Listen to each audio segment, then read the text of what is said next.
Hey pole dancer, welcome to the Evidence-Based Pole Podcast. My name is Rosie Boa. I'm a pole dancer, pole teacher, and personal trainer.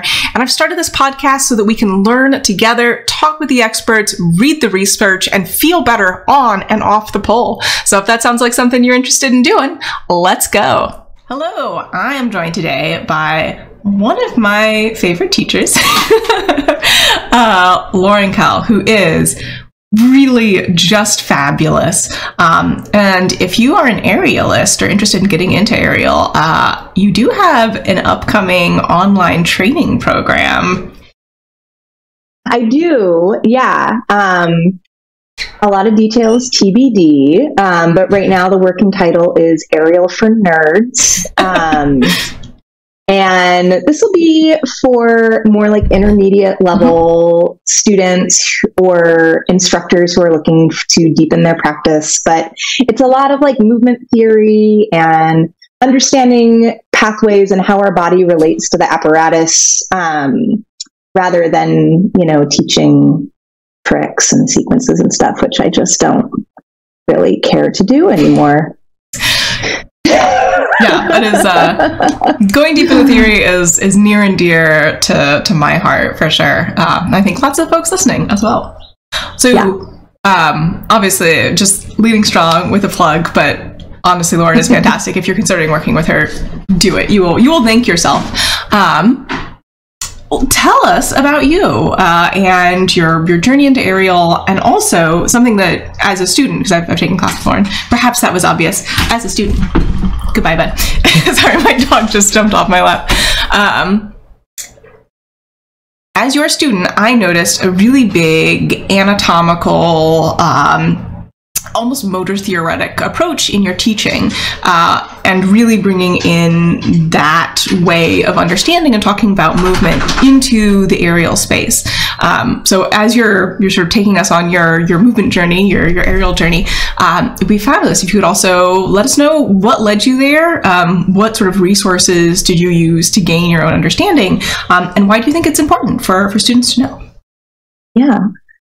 So I started aerial as a recreational adult. I think I was 28 when I took my first lesson. And I did not have a particularly strong movement background. Certainly, I've always enjoyed moving and dancing and stuff like that, but I wasn't a dancer. Mm-hmm. I wasn't a gymnast, and I'd been doing martial arts and was like, oh, I like working hard and I want to do something that's creative. And I had an opportunity to take an aerial lesson with some friends, and then I just never left. And that was about 15 years ago now, I think. So when I first started, I think like so many of us that are like get bit by the bug, right? Like you just jump in head first and you're like, you don't really know what you're doing, and especially, back then, things have changed and grown so much in the last, 15 years. When I started doing aerial, it was still kind of the Wild West. There wasn't much institutional knowledge. There wasn't a lot of like theory. It was just like, here's a trick. Here's your next trick. You can't do it. Try harder. Right? And I wasn't particularly strong. So I kind of was just had to do a lot of figuring it out on my own as I went. And I was really lucky to be working with somebody who's super supportive, Beverly Sobelman, who owns Versatile Arts, and is still my boss. She kind of took me under her wing, and I was a poor single mom at the time, so I didn't have a lot of money to be spending on lessons. So, she would give me my lesson for free if I stayed and helped her with her next lesson, and that's kind of how I started teaching.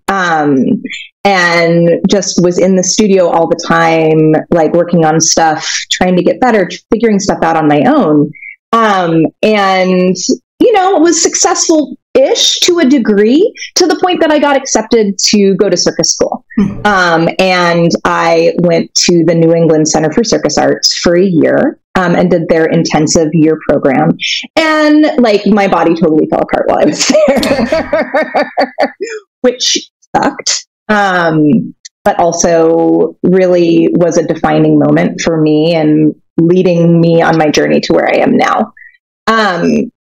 So there, while I was there, like there was such a huge increase in activity, right? Like you're going from training like 3 or 4 days a week for a couple hours a day to training like 5 to 6 hours a day, 5 to 6 days a week, right? Like it's a big change. And, you know, my technique was shit. I didn't have any of the like foundational and integral connections that you need to really like build real strength and connection in your body so that you can be working on high level skills in a way that is supported, right? So I didn't have any of that. And, you know, within the first 4 months, my left shoulder was fucked up. I couldn't do pull-ups anymore, right? Like it hurt.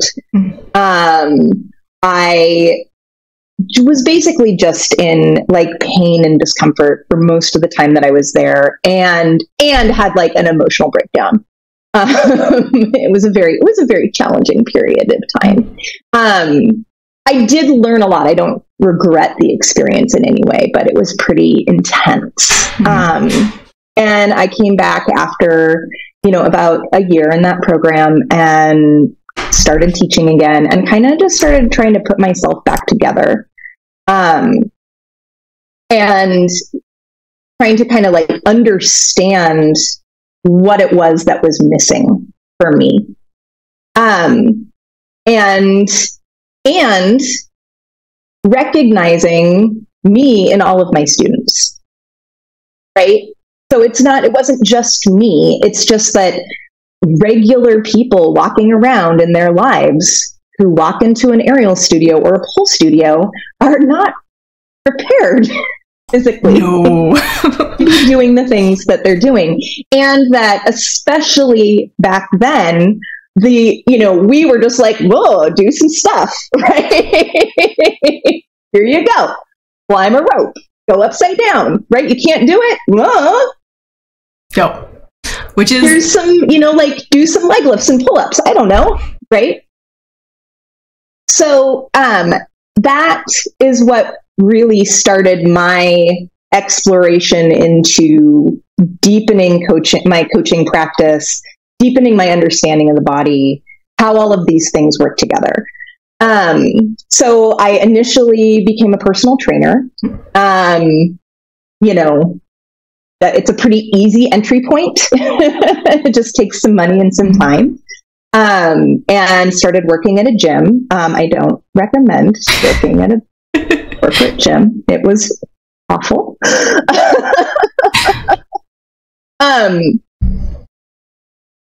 Lucky in the sense that I already had been exposed to this different world. So I didn't, I went into this gym place without the gym mentality, right? And was able to start, again, like recognizing these patterns of movement and lack of connection in bodies, and seeing that in my gym clients and seeing that in my aerial students, and start making connections there.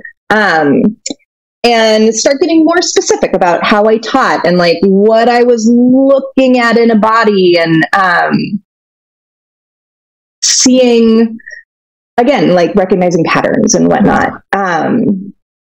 And at some point in time, I was teaching an aerial class, and one of my students, who is a Pilates instructor and was a Pilates teacher trainer, was like, Lauren, you really should take the Pilates teacher training because you basically already started teaching Pilates in your classes, right? And like, that was a big moment for me where I was like, what if I didn't have to reinvent the wheel? And like, oh, there are these other methods out there that have nothing to do with circus and aerial that like already have established this system and this understanding, this progression of exercises and this map of the body. And instead of me having to do that on my own, I could just go and learn that stuff and start applying it to aerial. So that was definitely a pretty big shift. And I would say my aerial coaching really changed at that point. And that was when I really started deepening my understanding of anatomy and kinesiology, right? And kind of applying this understanding of how our body moves just on its own, right? And then how does that apply to an apparatus? Yeah. One of the things that I talk about is like, you know, bodies have a limited way, right? Like we have finite ways that we can move, right? And it doesn't change when you're in the air, right? Like whether your feet are on the ground or you're hanging from an apparatus, your shoulder can only do X, Y, Z, right? Your hips can only go in these directions, right? And all that's changing is how much support you have and where your support is, right? So I got my Pilates certification, I don't know, about 7 years ago now. I've been a full-time coach for longer than that, including, you know, aerial and my non-aerial coaching, which I still do. And then since then, it's just been, you know, like just further education. I've done a lot of different continuing education stuff. Most recently, I've become a gyrotonic trainer, which is, the gyrotonic method is very cool. I highly recommend it. Quite enjoy it. So it's, for me, I think a lot of it has been driven by curiosity, right? And just, I like to know why. Like that's just always been a thing. I like to know why. So as I teach and look at my students and as I work on myself with my own personal practice, right? This question of why is always a driving factor. So my perspective as a coach or my goals as a coach have changed over the years as I deepen my understanding of why. And as I work with my students, you know, what are their whys and like what's happening in their body that is a limiting factor, or why are they more able to do that thing than somebody else? Like all of these whys are what kind of keep me interested and engaged and digging further. Yeah. Yeah, I am also a deeply curious person, and I think that's driven a lot of my life as well. Yeah. And so much of what you were saying about, you know, where the aerial space was, you know, 10, 15 years ago feels a lot like where the pole space is now, where like, if you can't do it, just try harder, right? And you know, and there's definitely people out there who are using evidence-based methods and are bringing in other things and realizing you don't have to invent everything from scratch. You do have to like really understand pole and also really understand the other methods to sort of figure out how they go together and when what is applicable. But a lot of the reason I've been talking to a lot of aerialists so far on the podcast is because aerial is, at least to my standpoint, pretty far ahead of pole in terms of having that approach and having that understanding and that, you know, cross-fertilization. And even just like research that's been done specifically on aerial, right? There are just not as many papers on pole as there are on all the other aerial apparatuses, even though they're quite similar. So, you know, as a pole instructor, I can learn a lot from them. Yeah. Yeah, definitely. And something you brought up that I think is also a challenge. It's a challenge for students and it's a challenge for instructors is body awareness, right? We might talk about proprioception. We might talk about the mind-body connection. We might talk about grace in the dance space, right? Like being graceful, understanding where your body is and having control over it. And that, in my experience as an instructor, is really challenging and slow to learn. And I know it's something that you really excel at teaching. So what tips would you have for someone who is a normal adult living in the world who wants to learn pole or aerial and is like, I feel like I look at people and they have such good control over their bodies and they have such connection and I can see it in them. I want it. How do I get it? What do I do? Mm-hmm.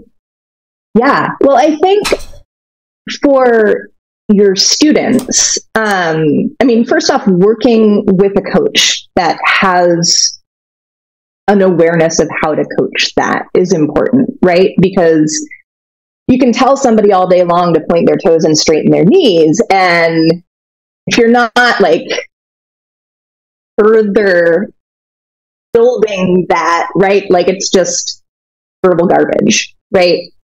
So I think that's very vital. But I think also what's important is doing not aerial and pull, right? Like when you're in that space, the work that you're doing is so challenging that you don't have room in your brain to be paying attention to the details, right?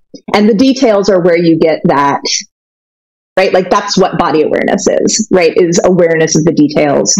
And like the way that I describe it is like, you know, when you're working with your coach and they're like, do this and then do that and then do this. And you're like, dude, I can only think about two of those things, right? Like choose what you want me to think about, right?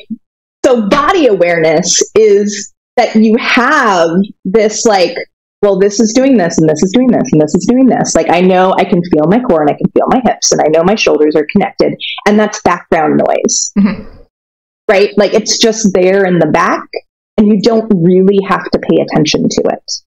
Right? So that you can be paying attention to drive your legs up and push the thing as hard as you can and like flip around, whatever it is that you're doing. Right? So that's when we're cultivating body awareness, that's what we're cultivating, is like having that awareness of your entire self in the background, that you can just kind of be like, there it is. And as you're moving, maybe you're like, oh, my shoulder's doing something weird, right? I should do something about that. You cultivate those details not in the studio, right? Because again, you don't have the space, the mental capacity for it. Yeah, so you're cultivating those exactly. You're cultivating those details, doing something else, and you're doing something that is focused on building internal connection and awareness. And that's Pilates, the gyrotonic method, dance class, bar, right? Like it doesn't have to be like only one thing is the thing, right?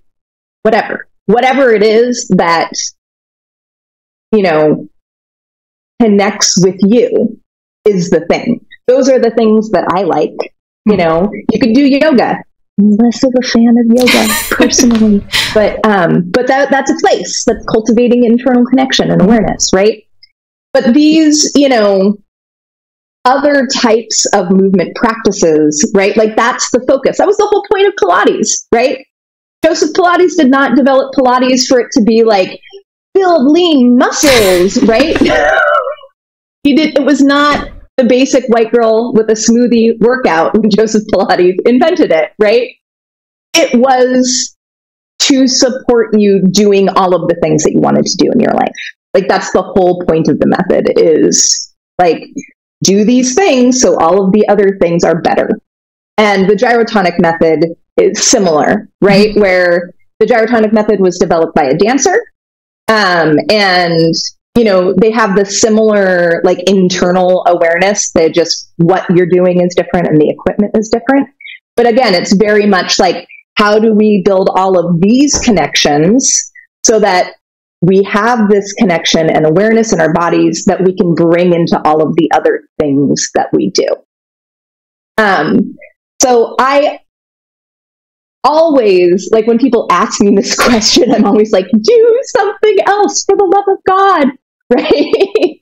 But also understand that, right, like your average student is, you know, coming to class 2 days a week. And they're like, wow, I just want to do cool stuff, right? So, you know, then you're like, well, like maybe go to the gym, one day a week and just try to get stronger? Because that is really, there are multiple things that we could talk about that are missing from the average person's physicality when they walk in to their first day of class. And internal awareness and internal connection is a huge thing, but also you're just not strong enough. Yeah. You're just not strong enough. Yeah, for the demands of aerial and pole, you are not going to be doing, you know, the big fancy eye-catching tricks right off the bat. That doesn't mean you can't do anything. It doesn't mean you can't begin to interface with the equipment and build that relationship, but there's going to be a lot of other work involved as well. Exactly. And when you are beginning doing an activity like this, you're doing a lot of repetitive movement the same way, right? We're doing a lot of pulling, we're doing a lot of leg lifting, and that's going to build your strength in a really imbalanced way. And so, you're probably just not strong enough, right?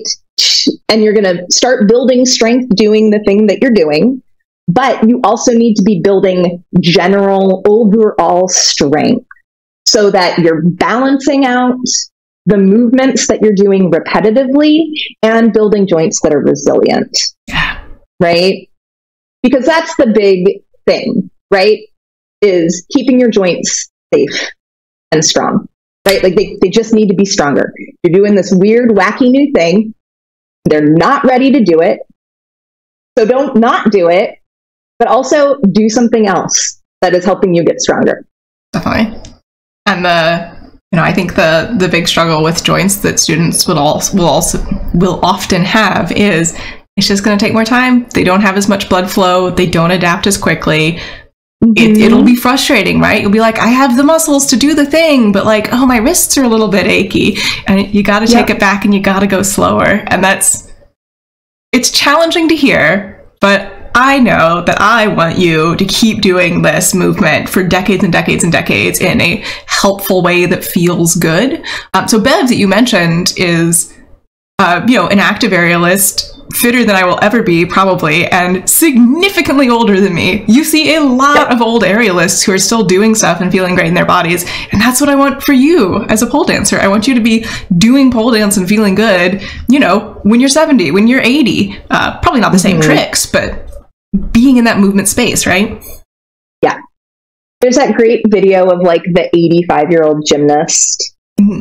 I don't know if you've ever seen that, but there's this like, and she's like doing, low key stuff, but she's like up on the parallel bars, like swinging her body and like flipping around, and like legit, she's like in her 80s, right? Like highly aspirational. We should all be working towards that as our goal, 100%. Yeah, one of my studio values is sustainable lifelong movement. And like whenever I'm putting together my programming, whether that's the off-pole conditioning, which to what you're talking about, like off the pole, you build your body and your relationship with yourself. On the pole, you build your relationship with the pole and expand your movement vocabulary on the pole, but you should be doing those things separately. A lot of it, I'm thinking about, okay, joint support, healthy aging. How are we going to do this a couple decades from now? So totally. And there's so much other good stuff that you get from doing an actual strength training program. Like I am not a strength coach, and like all of my coaching is this more like detail focused movement, internal connection and body awareness stuff.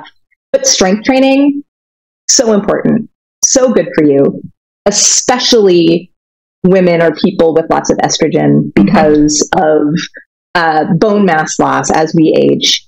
And picking up heavy shit makes your bones stronger. Full stop. And you're not getting that benefit from working on the pole or working on aerial equipment, because it has to do with creating external load and force on your skeleton. And you don't get that lifting yourself. You only get that from lifting up heavy shit. But it's also going to help strengthen your joints and make you generally stronger, which is going to make doing aerial and pole easier and mitigate your risk of injury. Absolutely. Cross train. Everybody, cross train. I'm like forever, like cross train. Like, what should I do for blood? Cross train. Cross train, right? No. That's it.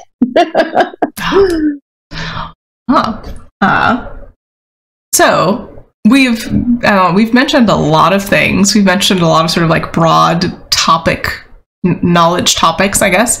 And I don't want people who are listening to this, who are students, to be like overwhelmed and being like, okay, I need to become a Pilates instructor to know how to do pole. Noted. You do not. Absolutely not required.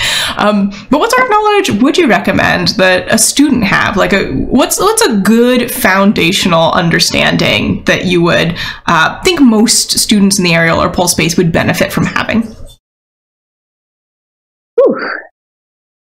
I think a overall understanding of how your joints work. I think, right? You don't really need to know about muscles, right? You don't really need to know about all the deep nerd shit that I know, right? Like, I've been doing this for a really long time, and my brain is full of all of this like esoteric knowledge about bodies. No, like I talked about to you about your diaphragm, your rib expansion, all this shit. You do not need to know about that. But having a general understanding of how your joints function, I think, is super beneficial, right? Yeah.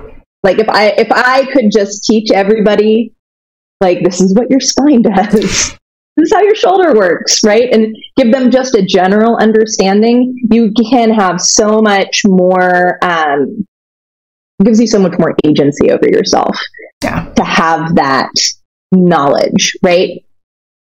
For me as an instructor, like, I don't want you to feel dependent on me, right? Like, I want to be giving you knowledge that you take with you and carry into your life, right? That you carry to your whole life, right? We might be working on aerial skills, but what I'm really teaching you is, I'm giving you like a user manual for your body, right? Like, how does your meat suit work?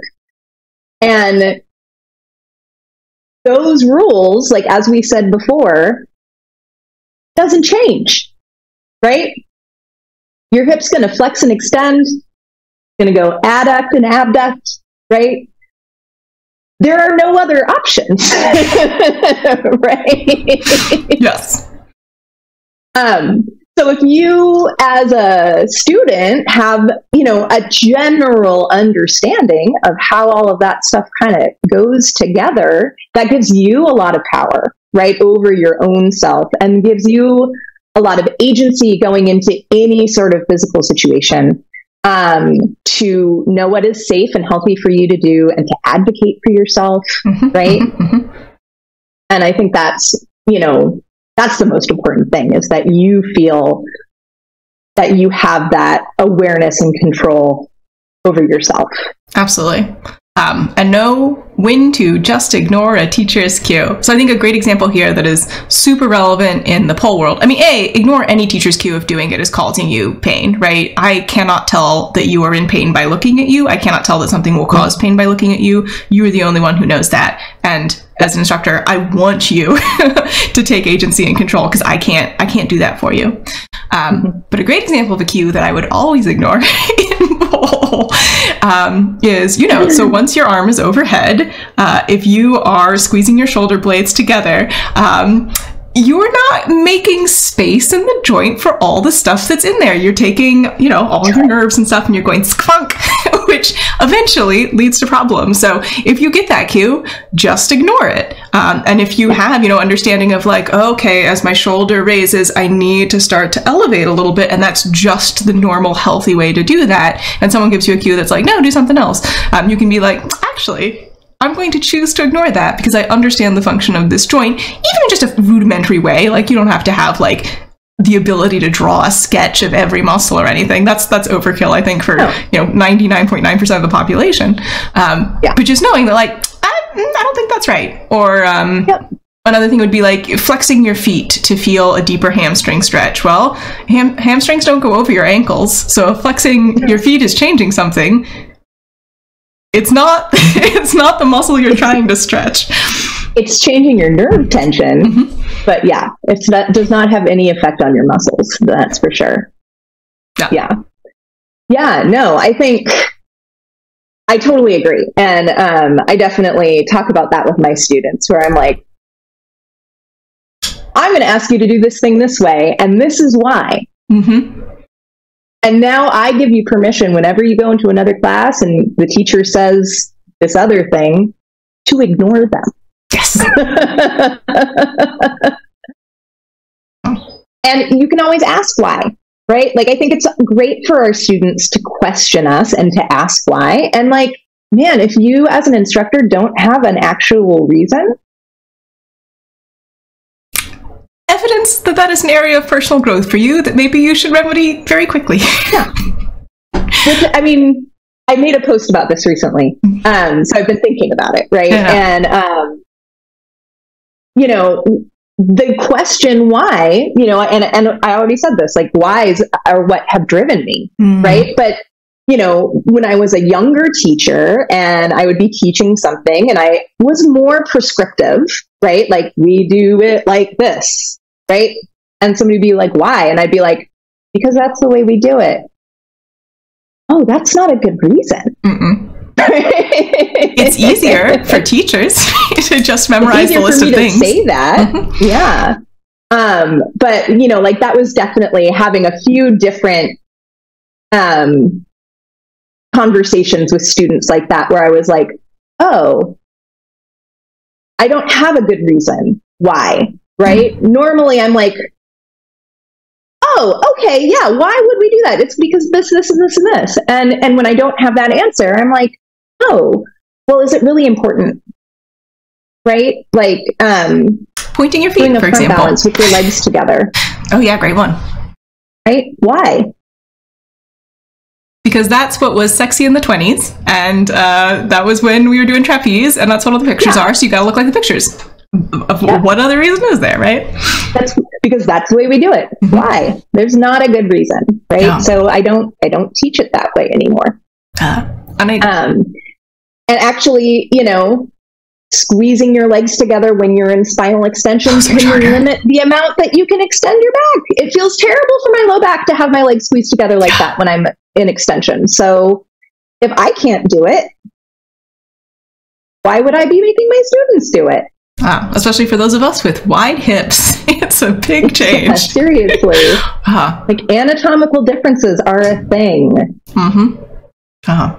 And I really think that everything you just talked about is really at the core of why I think evidence-based teaching and poll is a better method of doing it, right? Like, not that we necessarily have to abandon tradition entirely and be like, well, everyone who was doing it before me was wrong and dumb. I don't think that's true at all. But if you are telling your students to do something, there should be a reason. And, you know, even if you don't always necessarily proactively provide that reason, you should know what it is. And also, just, even though it is significantly more preparation work, right? And requires a lot more education as an instructor. It also gives you, and this is a little bit more talking to instructors, but like, students, this is why you should care, is if I know why I'm having you do a specific exercise, and, you know, I have a student who comes in and can't do that exercise for some reason, I'm like, okay, well, this is targeting, you know, transverse abdominal engagement. How else can I give you an exercise that will help you with that and prepare you to get on the pole and feel good on the pole? Because I know why I'm doing it. And if I'm just like, this is the warm-up exercise that I've memorized, and we're always going to do it the exact same way, and you're trying and failing and not getting what is meant for you to get out of that exercise, it's a bad experience for you. Like, as a teacher, that doesn't feel great for me when a student's just like failing. And like, I am not so married to a lesson plan that it cannot be changed at the drop of a hat to better accommodate a student, ever. Students' experiences are much more important than me being the masterful sage who knows everything, who has the perfect training program. Exactly. Yeah. No, I think, I think in education for instructors is vital. And I don't know, I mean, obviously, but I don't know a lot about like the pole instructor courses that are out there. I do know more about the aerial instructor programs, but honestly, I have never taken an aerial instructor training program. But I think what is lacking overall is continuing education. Yeah. Right. So there are like, this is how you teach pole tricks. This is how you teach aerial tricks. Right. Like that's the focus, right? How we teach skills is how we spot skills. Maybe here are some drills for skills. Right. But like, if you want more than that, you got to go outside. Yeah. Right? You got to go learn something else. Yep. So, you know, I am developing an aerial teacher training program that would be giving you more than that. I don't know when it's going to be done. So get on my mailing list or something. Yeah. But in the meantime, like that's why I always am encouraging people who are really, especially people who want to make a career out of coaching, to go step outside and learn something else. Absolutely. Learn to teach, you know, like, I mean, you don't have to do what I did, but like, there's a lot of value to be found in going through a Pilates training program. There's a lot of value to be found from learning about strength training, right? Like, that's why I got my personal training certification, right? It's because like I knew about periodization, but not like enough to incorporate it skillfully into my studio program. So, yeah, 100%. Yeah. And then you're getting more, right? Like the more that you learn about how bodies work, the more that you work with all these different types of people, you're able to, right? Like understand what's happening. Oh, when we do this skill, right? Your hips need to do this, your spine needs to do this, your shoulders need to do that. And then identify, right? What's missing, right? Like, oh, your back does not flex. Right? Like, let's work on that. Because how are you going to keep going all the way upside down if you get your legs up, but then your spine's not moving, right? Like, so being able to like identify like the smaller pieces that are making up the global movement is, you know, that's what's going to give you the juice as a coach, right? Because otherwise you're just like, try harder. You could watch a YouTube video and get the same experience. Exactly. Yeah. And, you know, I can coach people doing skills that I physically can't do, whether it's because my body doesn't do that anymore or because I'm just not strong enough anymore, right? Like I train like twice a week, you know, but, or even coach people on apparatus that I don't do because I can understand what's happening. Right. So, you know, like not to say that I'm running around teaching people like high level strap skills or anything. Right. But like I've certainly taught people how to do things that I can't do.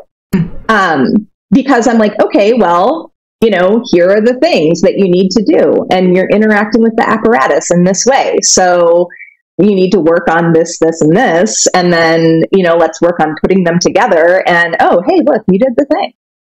Right. And also, something you said about like, you know, skills you're not doing anymore reminded me that one time when I was in your class as a student, you mentioned, you know, oh yeah, I'm not training X big aerial trick anymore. I'm probably never going to do it again. And as a student, that was so freeing to be like, I don't have to do, like, I never have to do a fonji. No one is ever going to make me do a fonji. I don't have to do it if I don't want to work on it, and I don't want to work on it, right? It wasn't motivating to me, and just being like, you can do what you like to do, and also everything that you need to do to support you in doing what you like to do, but you don't have to do anything else. No circus or pole boogeyman is going to come down and be like, there's your handspring. You can't get into, I don't know, pole world unless you have a handspring. Like, that's a fake idea. You can just toss that. Totally. Yeah. I think there definitely is a lot of, I mean, of course, like anything like polar aerial is going to be full of this imposter syndrome, right? Like people feeling like, I'm not a real aerialist or a real pole artist, right? Unless I can do X, Y, and Z. But like why are you doing this? Absolutely. Right? Like 99.9% of the people that I work with are doing it for fun. Right? You're going to perform in your student showcase. Mm-hmm. You're going to send a video to your friends and family, and they're going to go, oh, right? Like, you're doing it because you come in, you have this fun thing that you're doing, your friends are there, right? You're not going to be in Cirque du Soleil. And you don't have to want to be in Cirque du Soleil. It doesn't need to be on the goal list. Like, no, do you know how boring it is to be in Cirque du Soleil? Right? You do the same thing 3 times a day for years. You don't develop new things. And also, you didn't even make up the act. Mm. It's somebody else made up the act and then you learned it. Right? No, thank you. I have zero interest. I would never want to do that. That sounds so boring. So, you're doing this for fun because you enjoy the creativity, right? Your friends are there. Then you should do whatever the fuck you want to do and have fun, right? It's not, right? Like this idea, like, well, I should be, mm-hmm. right? Like you should be getting stronger and working on your technique. Yeah, that's going to keep you safe. But like as far as skills, right? If this is something that right, if there's something that you really don't want to do or an apparatus that you don't want to work on, don't. Absolutely. Just don't. I know that a lot of people come to class and like they have a lot of ideas from like the education system that like they don't have agency here, but you're an adult. I don't teach anyone under 18. I know you work with kids, but I don't teach anyone under 18. You can just leave. You've got full agency, and I want you to know that and to understand that and to take that with you. Absolutely. Well, this has been a fabulous discussion. I hope everyone else listening has enjoyed it as much as I have. Where can we find you if we want to learn more from you? Or you mentioned the teacher training that's coming up. That might be of interest to folks. You've got your intermediate, your online intermediate thing. You also have a YouTube channel with some really fabulous exercises that I'd really recommend for pole artists as well to work on off the pole. So where all can we find you? I am on Instagram at Lauren Kehl. I have been posting regularly there, which is good job, me. Good job. I have a blog at my website, laurenkehl.com. And my YouTube channel. I don't know what my name is on YouTube, but there's a link. You know, if you go to any of those places, you'll find a link to YouTube. I also have a mailing list where I send stuff and sell things occasionally. So that's a great way to keep abreast of my offerings, and you can sign up for that on my website or, you know, through Instagram or whatever. So, you know, I try to be more consistent about sharing my general nerdery, and sometimes it gets deep nerd. So I just, you know, like, just warning, I will talk about breathing. I mean, I'm here for it. I love the nerd stuff. I am a nerd. I lean into it. Yeah. So go give Lauren a follow. I would highly recommend it. If you're in Seattle, are you training in person these days? I am. Yeah, I teach at Versatile Arts, and I'm available for private lessons as well as private Pilates or diatonic sessions, or, you know, just general, like, help you with your body shit. And I can do that online as well. And Lauren is options. Really fantastic.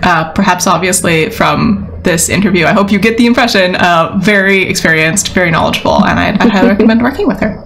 So thank you so much for joining today, Lauren. Thank you to everybody for listening. Thank you so much for having me. Of course. It was a delight. Thank you for making time. And check the show notes for more info on Lauren. Thanks so much for joining me today, pole dancer. This podcast is a production of Slink Through Strength, the inclusive, evidence-based online pole studio. So if you're looking for a place to train, either off-pole conditioning and flexibility, or learning pole tricks and refining your pole movement, you can find us online at slinkthroughstrength.com.